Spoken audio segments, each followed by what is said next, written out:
Улсын хурлын дарга эрхэм гишүүдээ. Монгол Улсын засгийн газраас 2025 оны 4 сарын 30-ны өдөр Улсын хурал дүргэн мэдүүлсэн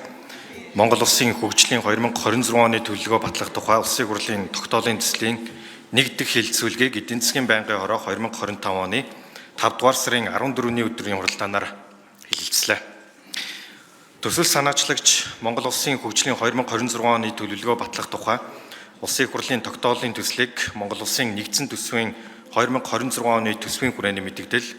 2027-оос 2028 оны төсвийн төсөөлийн тухай хуулийн төсөлтөд уялдуулан хөгжлийн бодлого төлөвлөлт, түүний удирдлагын тухай хуулийн 6 дугаар зүйлийн 6-гийн 11 дахь заалтанд Монгол Улсын хөгжүүлэх 5 жилийн үндсэн чиглэл, засгийн газрын үйл ажиллагааны хөтөлбөр тусгасан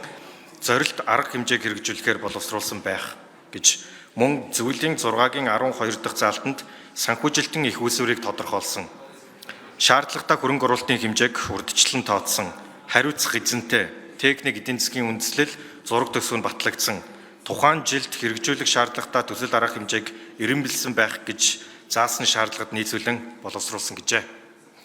Монгол Улсын хөгжлийн 2026 оны төлөвлөгөөг эдийн засаг, бүсчилсэн хөгжил, хүний хөгжил, хүний эрхийн дээдлсэн засаглал гэсэн дөрвөн үндсэн бодлогын тэргүүлэх чиглэлийн хүрээнд хүн төвтэй хөгжлийн үндсэн санаанд нийцсэн эдийн засгийн эрхчлөөг цогцлоох зорилгыг тодорхойлж, төсвийн зардлын шинжилэл, төрийн албаны шинжилэл, үндэсний баялагын сан, төрийн эмчит компани засаглалын шинжилгээг хэрэгжүүлэх,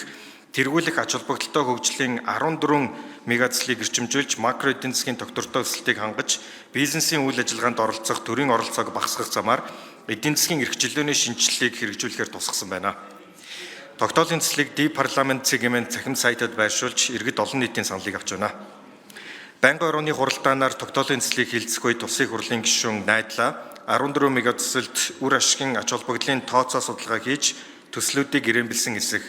боловсролын салбарын хөрөнгө оруулалт болон төрийн албаны шинжилгээний талаар алдагдaltaгүй төсвийн бодлого хэрэгжүүлэх талаар Улсын хурлын гишүүн Соронзон болд хөгжлийн төлөвлөгөөнд макро татвартай орчныг бүрдүүлж тодорхой хэмжээнд хэмждэг төлөвлөгөөтэй болох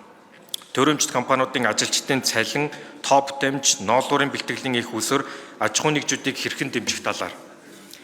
нүүрсний экспортын орлогын бууралтын талаар, Улсын хурлын гишүүн Батшугар иргэдийн орлогыг нэмэгдүүлэх чиглэлээр ямар арга хэмжээ авах, хүртээмжтэй өсөлтийг хэрхэн бий болгох, гадаадын хөрөнгө оруулалтыг нэмэгдүүлэх бодлогын талаар,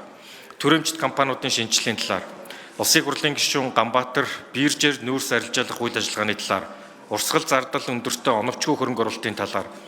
Улсын хурлын гишүүн Сайн зураг, газрын цус боловсруулах үйлдвэр, Эрдэнэ-Нүрэнгийн усан цахилгаан станц, Сэлэб төвийн бүтээн байгуулалтын явцын талаар хөрөнгө оруулалтын төлөвлөлт улсын төсөвтэй нийцэлтэй эсэх, төслийн гадаад зээл тусламжтай холбоотой зардлыг хэрхэн шийдвэрлэх талаар, Улсын хурлын гишүүн Ловсон Жамц, иргэдийн төлбөрийн чадвартай нийцсэн инженерийн бүрэн хангамжтай эрүүл аюулгүй орчин бүхий 150 мянган айлын орон сууцыг барихаар төлөвлөгөөнд тусгагдсанад бодиттой эсэх, төлөвлөгөөний шалгуур үзүүлэлтүүдээр зөв тогтоох талаар,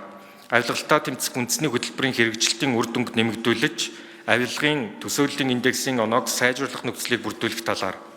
төслийн хавсралтууд хоорондын уялдааг хэрхэн хангах талаар, Улсын хурлын гишүүн Мөнх Соёл 2026-аас 2030 оны дунд хугацааны хөгжлийн бодлогоо хизээ гаргах, 2026 оны хөгжлийн төлөвлөгөөг дунд хугацааны бодлогод хэрхэн нийцүүлэх төсөл арга хэмжээг хэрэгжүүлэхийн тулд төсөв санхүүгийн нарийн тооцоо хийсэн эсэх, нийгмийн салбарын бодлогын зээлээр санхүүжүүлэх төсөл арга хэмжээний хүрээнд 333 тэрбум төгрөгөөр спорт залыг барих нь үр дүнтэй эсэх, хүүхэд гэр бүлийн хөгжлийг дэмжих шинжлэх ухааны технологийн паркийг байгуулах нь тохиромжтой эсэх, үүнийг хөгжлийн төлөвлөгөөнд тусгахгүйгээр хувийн хвшлийн оролцоогоор барих талаар, төсвийн ерөнхийлөн зэрэгчийн үр дүнгийн шалгуур үзүүлэлтүүд төлөвлөгөөнд туссан төсөл арга хэмжээтэй хэр уялдаж байгаа талаар, олон улсын өрсөлдөхүйц чанартай тэгш хүртээмжтэй ерөнхий боловсролыг хөгжүүлнэ гэж зорилтод үр дүнгийн шалгуур үзүүлэлт нь ПИСА болон олон улсын үнэлгээ хэрхэн хүрэх, үр дүнд шууд нөлөөлөх хэсэг талаар, Улсын хурлын гишүүн Бадамсран үнийн өсөлтийг хязгаарлах талаар эдийн засгийн хөгжлийн яам болон бусад яамд хэрхэн хамтран ажиллах талаар, хөнгөлөлтөө зээлийн их усврыг нэмэгдүүлэх, өрх айл, бичил бизнесийг дэмжих, хүүхдийн хөгжлийг дэмжих чиглэлээр авах арга хэмжээний талаар, төсвийн урсгал зардлыг бууруулахаар авч хэрэгжүүлж байгаа ажлын явц, төрийн албан хаагчдын тоог бууруулахдаа одоо ажиллаж байгаа төрийн албан хаагчдын эрх ашигыг хамгаалах чиглэлээр ямар хувилбар, ямар сонголт өгч байгаа талаар, ашигт мандамлын нөөц тогтоох хөрөнгө санхүүжилтийг хэрхэн нэмэгдүүлэх, ашигт мандамлын нөөц ашигласны төлбөр, газрын тосны нөөц, засгийн газрын төлбөрийн 30-аас доошгүй хувийг орон нутагт хуваарлах чиглэлээр авч хэрэгжүүлэх арга хэмжээний талаар,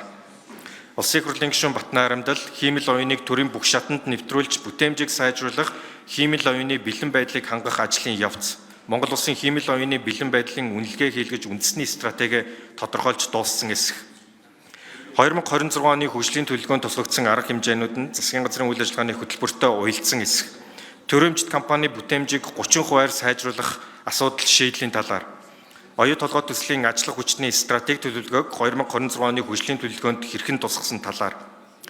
Улсын хурлын гишүүн Жаргалан сангийн яамнаас татварын бодлогын шинжилгээг хэдийн хугацаанд хийх,